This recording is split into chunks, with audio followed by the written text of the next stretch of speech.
Hello everyone, welcome to the presentation. Here we are going to talk about finite and non-finite verbs.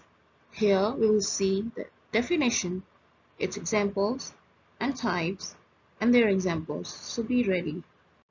Let's see what finite verbs are and how we will identify them. They change with tense, subject and number.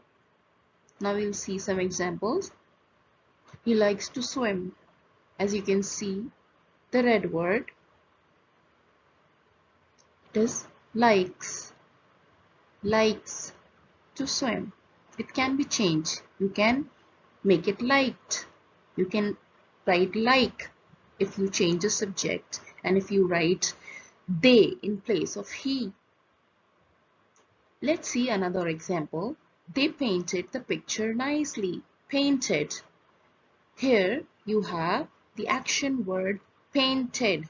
It can be paint, right? It can be paints if the subject and tense are changed. Let's see another example. We encouraged our friends to become better.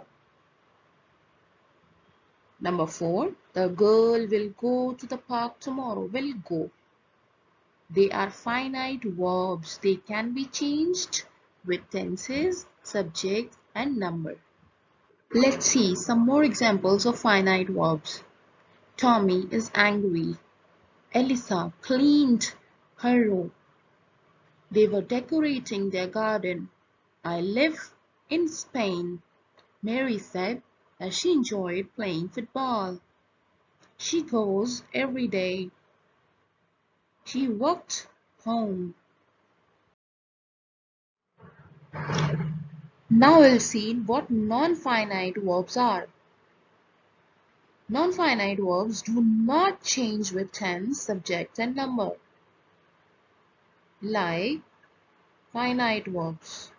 You must have seen finite verbs that they get changed according to their tenses, subjects and number.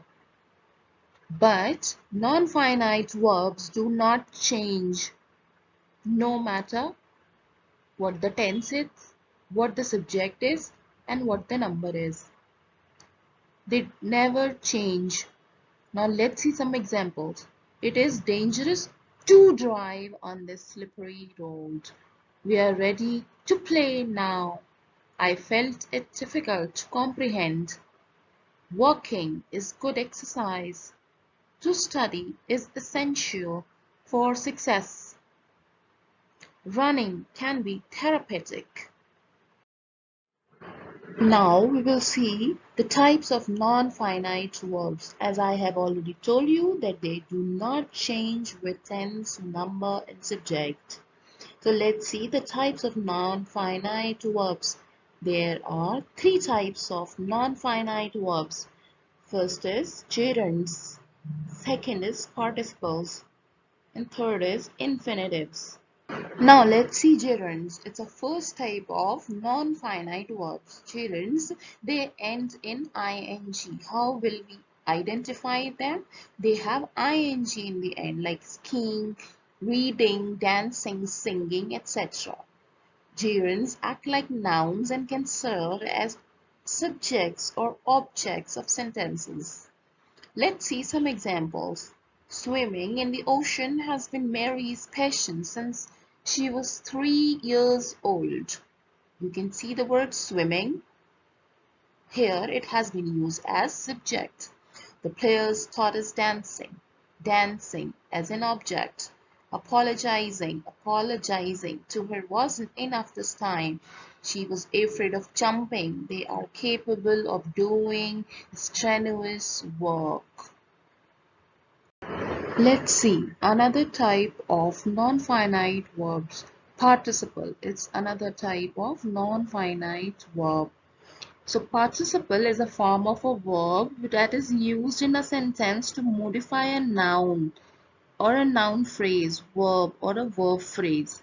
Then it plays a kind of similar role to an adjective or adverb, right?